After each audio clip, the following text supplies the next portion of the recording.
That's how it might work. Yeah, we're good? Starting? Okay, great.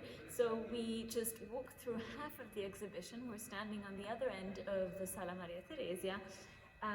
The part behind me gave us an idea of Otto Prutscher as a father, as an architect, as a father who was very open-minded and took his daughters to the Prater, where they would have been exposed to what was otherwise deemed promiscuous and unfitting for young ladies. And at the beginning of the tour, I also tried to inaugurate some of the subjects that we see in the exhibition. And I explained how the show doesn't have a beginning and it doesn't have an ending, but that it is framed by vitrines that are on that end of the room a fragment of Otto Prutscher's reference library. To help us understand better what we see in the vitrines.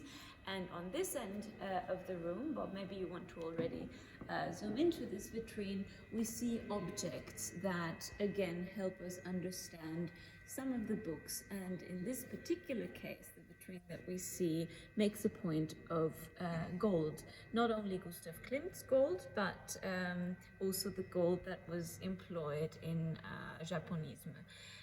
So on the right, we have Otto Prutscher's design of a tea and coffee service, the one that was actually gifted to Gustav Klimt and that was originally in Gustav Klimt's studio, the one that has then been and still is installed at the Leopold Museum. And then we have cutlery, these bamboo-like objects were designed by Otto Prutscher. Very much in line with his interest in the Indian miniatures at Palace Schönbrunn and his interest in Ernst Haeckel's Kunstformen der Natur. He held on to the bamboo to design cutlery for his daughter Heli. And then on this side, we have more objects of different materials, most notably rock crystal and also ceramics. The ceramics that you see here offer a double portrait of Helene Prutscher, the elder daughter of the Prutscher couple, and then what is something that I tried to make a point of earlier, and now we can come back to coming full circle, is Otto Prutscher's designs for Lobmeier, the rock crystal glass design company that still exists, and their dogma, as was the dogma of many Viennese secessionists, was innovation via tradition. And we, if you then zoom back into the space, Bob, we can see how the chandeliers that we see on the ceiling and the portrait at the back relates to the Lobmeier crystals, because the material comes from Bohemia. It's really rock crystal from Bohemia. Otto Prutscher, like his, I already spoke of the importance of the Kunsthistorisches Museum and the paintings of the picture gallery, but also the Kunstkammer holds the largest medieval rock crystal vessel that was ever found, and the purity of that medieval design also inspired some of the Viennese secessionists. So we have rock crystal in Vienna, but then its presence also in today's Czech Republic. And the chandeliers that you see here speak of a massive transplant, basically, from Bohemia to Milan, and then from the Palazzo Reale to this space, because the chandeliers that you see here have been renovated and saved after the bombings of Palazzo Reale in the Sala delle Cariatidi. So I already spoke of coming full circle, and we have this here in specifically relation to rock crystal. And in that vein, trying to close different circles and connecting historical and geographical threads, we begin this part of the exhibition that deals predominantly with Vienna's different historical stages. The first vitrine lays a focus on polyglots, which is something that, well, Maximilian I's polyglotism inspired the first polyphonic choirs in Bruges and Antwerp, but that's a different subject. But that also connects to Peter Bruegel, who paints the Tower of Babel. I won't go too much into that, but basically the selection of books that you see here, all of them have been donated to the Biblioteca Nazionale Braidense, are in different languages and are indicative of the different languages that the Pulce girls ended up learning. Another subject that I enjoyed discovering, because we are looking mainly at children's books, is the is double standards, or the duality of the human condition. And one book that speaks of this dual nature that pertains to all of us is a Czech publication which came out in the middle of World War I in 1916, Mania Fischerova Kviechova, and it's basically about opposites attracting, angels and devils treated as becoming one. And I opened the book where it says Nebe peklo raj, kam tě duše dám. So basically the question being, where do I put you, my soul, into the heavens or into hell? But given that we have devils and angels kissing, the idea is that it's not all that black and white. So I enjoyed that quite a lot.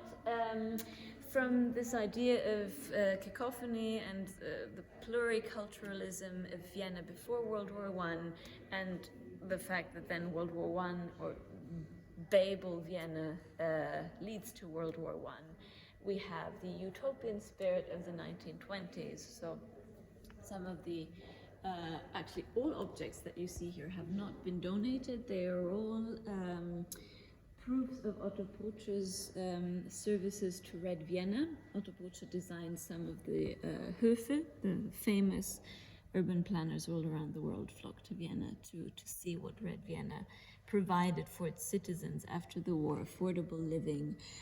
So we have a take on Vienna's spaces, interior spaces, also executed by Otto Pulce, and that is why I wanted to, on this side of the vitrine, continue with the subject of the space, but the city and the space as it was seen and experienced by young girls, because this is one of the rare, there are some beautiful leporelli, these foldable books that appear to fold out open endlessly. I think the term has actually been applied to this form of the book after Don Giovanni's Leporello, with the aria beginning Madamino, il catalogo è questo, basically an endless list of names of Don Giovanni's lovers. And I think from that opera, from Mozart's opera, the term Leporello was taken on for this This object by an anonymous illustrator is called Straßenszenen, so scenes of the city. I won't go too much into that, but there's also a clear reference to film. Peter Bruegel's paintings and other paintings, especially of the seasons and the elements as an indication of the passage of time, were important for the development of telling stories and dealing with time in cinema in Austria.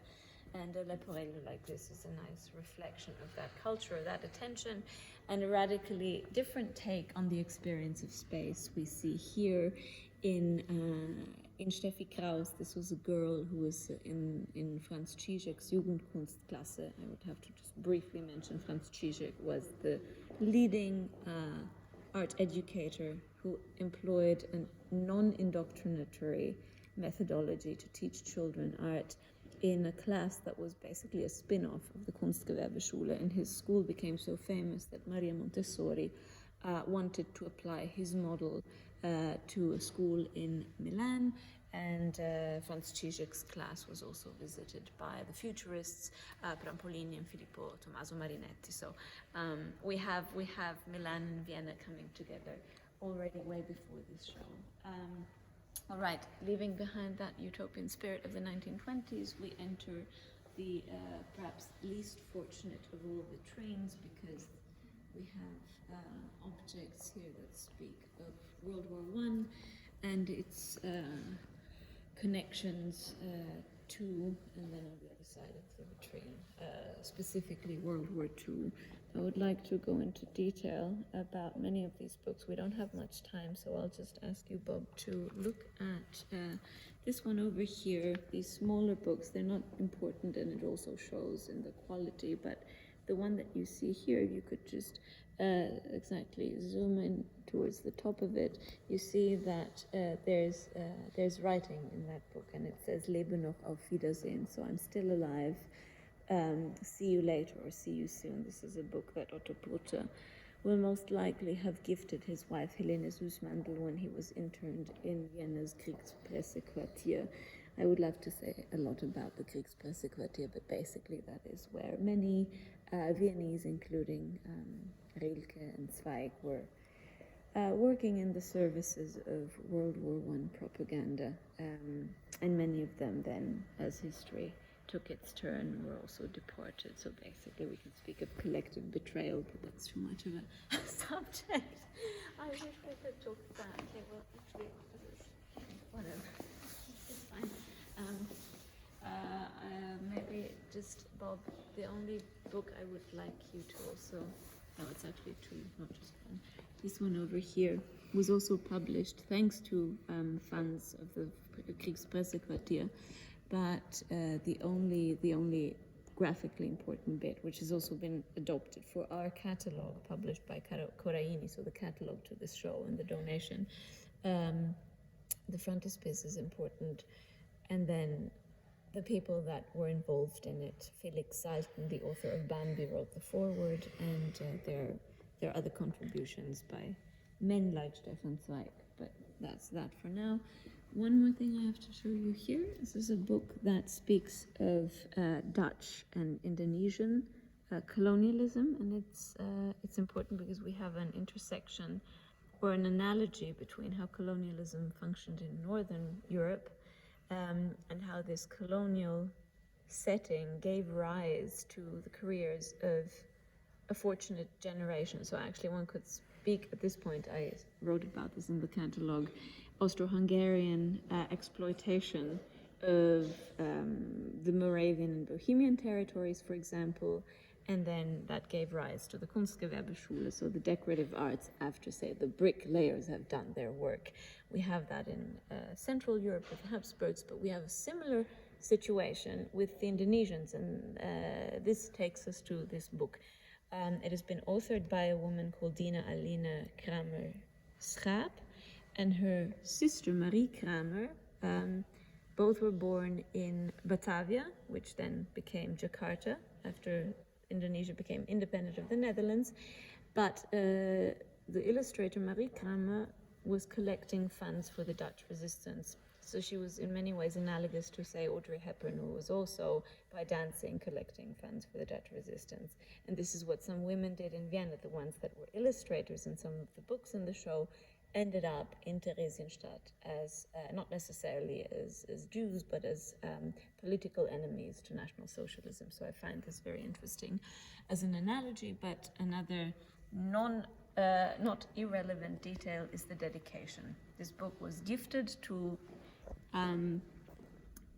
Ilse Prutsche by, here it says Wolfi, it would be Wolfgang Albachtetti, who was the father of Romy Schneider. And this takes us to a less happy chapter of Austrian history. Wolf Reti then became friendly with the SS, and Romy Schneider was chosen to sugarcoat Austria's Nazi history as Empress Sisi, and unfortunately that did work rather well. So we have this too. Luckily things are changing. There are alternative narratives both to Romy Schneider and Sisi.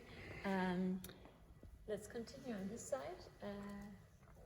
From this prologue to National Socialism with Wolfgang Albachtetti, we look at a little syllabario, an Italian one, so a book that ended in the Prutsches collection, probably because the girls had to learn Italian, but it was a book that stood in the service of Italian fascism. As this page shows, there are other pages in the book. One includes Mussolini, and it says there's a little poem about how Mussolini has to be worshipped.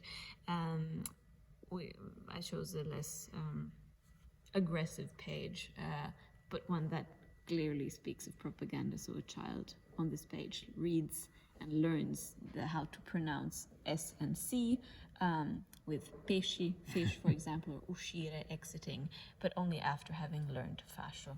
So I think that says it all, and I wanted to pair this book, representative of Italian fascism, with, and this will surprise many, a vandalized copy of Biene Maier, because Biene Maier, little B. Maier, was authored by Waldemar Bonsels, who was a National Socialist, and he had hoped to win the favor of the Nazis. And in the Biene Maier, the book in itself, the story in itself, it's not that problematic, but there is one speech, the Queen Bee's speech, that was modeled on the Hun speech of Emperor Willem II, and that is full of anti-Semitic references. So it's not surprising that the book was vandalized where that chapter was illustrated. So we actually have although the queen bee is missing, we see a congregation of bees on the left, and we can imagine why it was ripped out. Further on, I promised I will come back to this, so very briefly, the two books that you see here. On this one, the poems by Hans Christian Andersen, they've been published by Rose Silberer, who used to be an artist, a sculptor, and then after World War I changed careers to become a journalist. She published the book and ended up committing suicide in Theresienstadt. And the man who authored the Böhmische Sagen, which is actually a book about the importance of, say, Bohemia in the German-speaking world, Oskar Wiener, was also killed in Theresienstadt. And that then takes me finally to Margarete Hammerschlag, who was the illustrator and author of these small books. The only manuscript in the donation is her mock-up of poems. And this is interesting because it's a book full of Goethe poetry by a Jewish girl who ended up having to go into exile in London.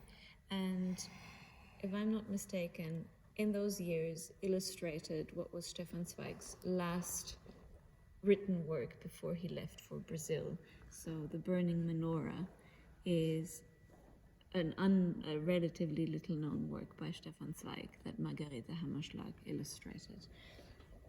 It all comes together in the end. Okay, we have a few more vitrines. This is one we can more or less skip. It speaks of cafe society and the encounters that one could have in cafes. So we have references to Vienna in the Roaring 20s, one could say, but also before World War I. And there are several postcards that have been, actually 198 postcards donated to the library, some of them notably proof that Klimt and Purcher were close, as these postcards show. I spoke earlier also of promiscuities and perhaps problematic relationships between men and women.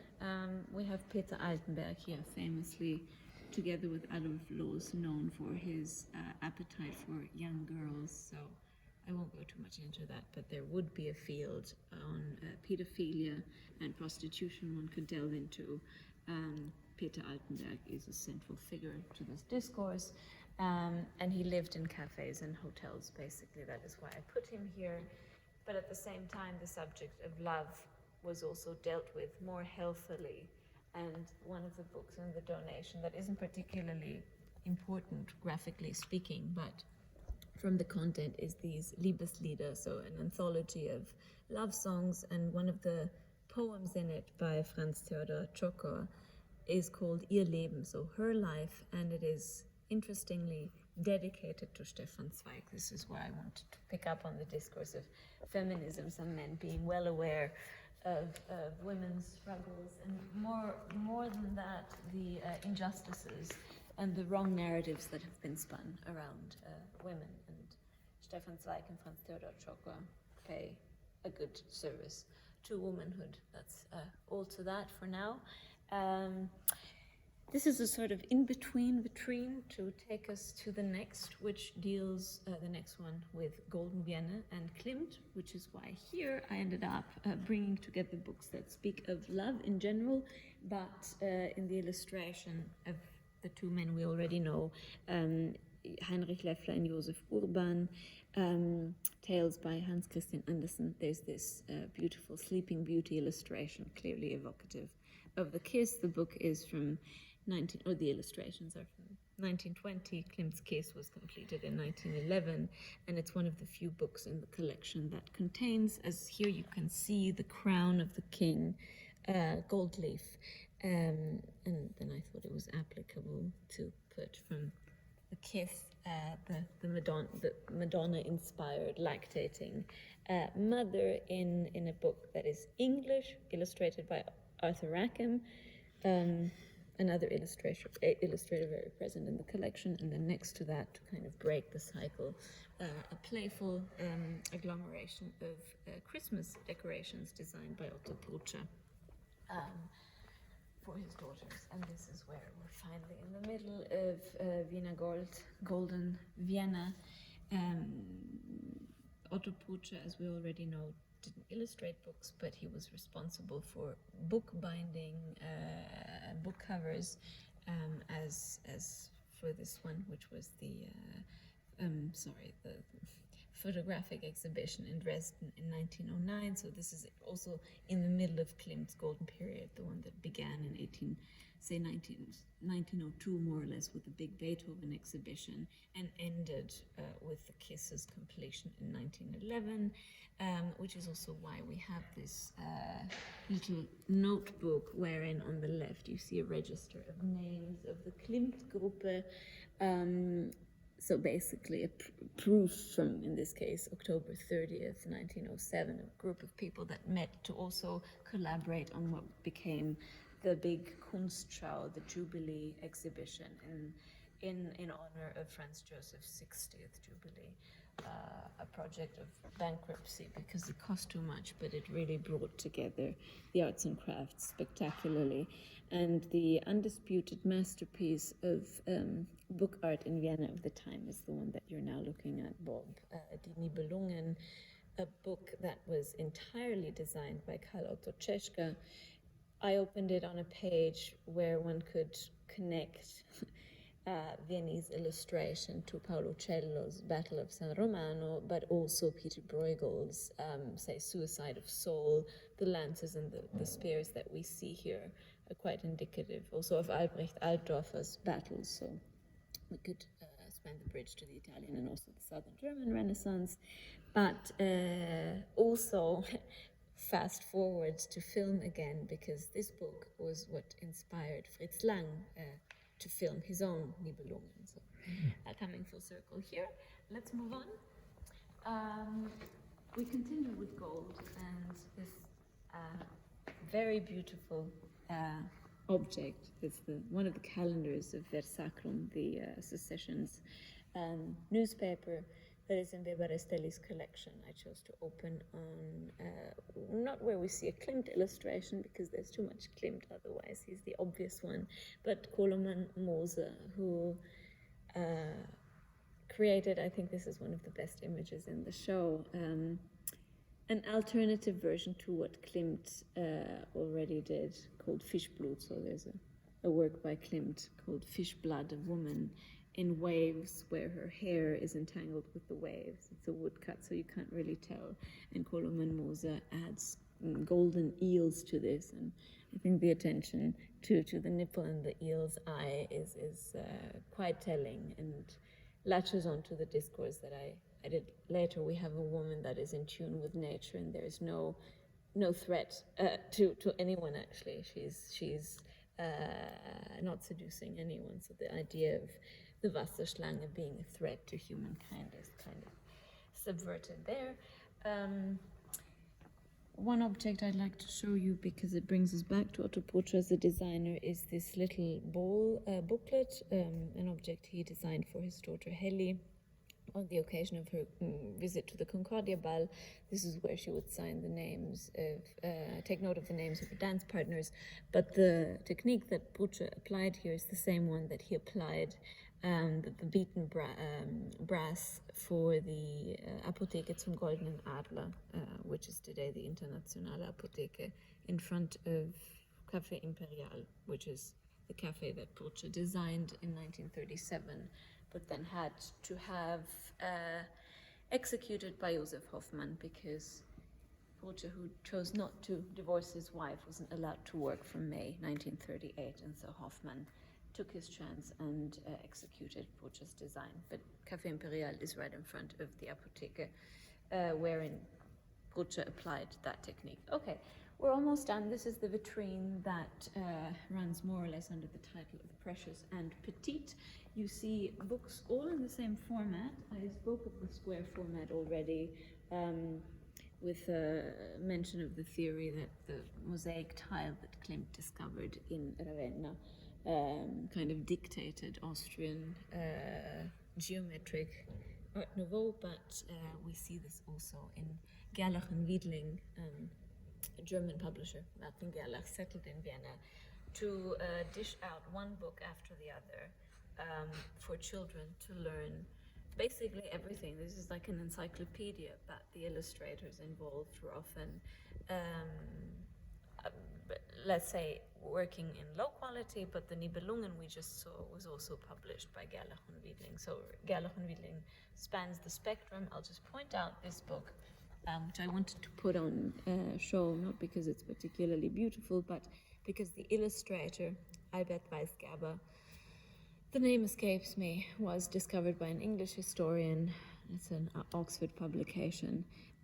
Albert Weisgerber was the commander of the regiment that Hitler was in during World War I.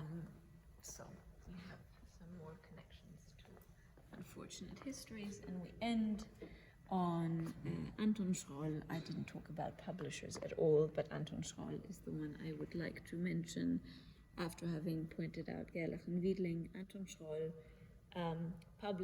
was the publisher of the catalogue of the Kunsthistorisches Museum, but he also had this chain of pocket books, these miniature books, and most of them that you see here have been illustrated by whom you already know from the first tour, Fritzi Löw.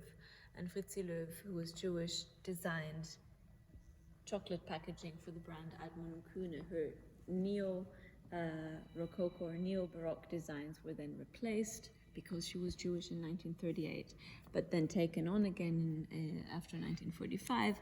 And if you look at these, especially the details, and also this one I will talk about in a moment, you can tell how her fine miniaturist hand was applicable to packaging petite pralines. And I'll end on this one that you're looking at now, Bob, because it's maybe the most unexpected discovery I made in these small books in her illustrations.